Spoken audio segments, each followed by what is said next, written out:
volna beülni? Mindegy, jó ez. Háttal megyünk. Tök mindegy, nem háttal megyünk, hát így megyünk.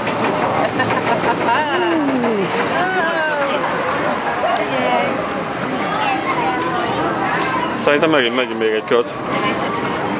Nem jó?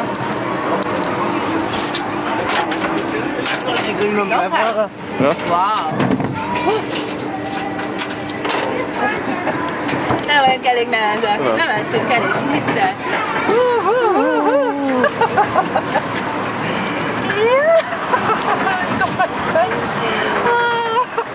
De izgalmas. Minden oké? Akkor jó. Ez ilyen századelős óriás kép. De jó. Most, hogy rábeszéltelek, próbáld meg magad elfoglalni. Igyekszem. Jobb, mint a várba mentél volna. Az biztos. De jó.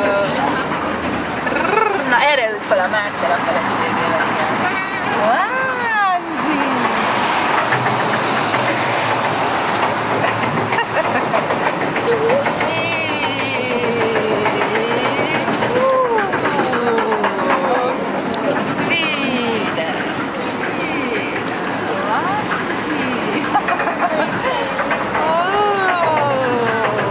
Utána a papát nagyon puszilgatjuk, hogy ilyen bátor volt. Minden oké?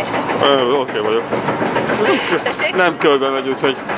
Azért mondtam, hogy te nem forogsz, tehát igaz, hogy fölemelkedik, de végülis ott a sífelvonó. Igen. De most komolyan. Na, ott megy a villamos, és száll. Ó, de jó, ez jobb, mint a kisvonat, abban igazad van. Ez az óriás kerék, ez nagyon szépen. És csak milyen sokan várnak rá. Sorok kígyóznak.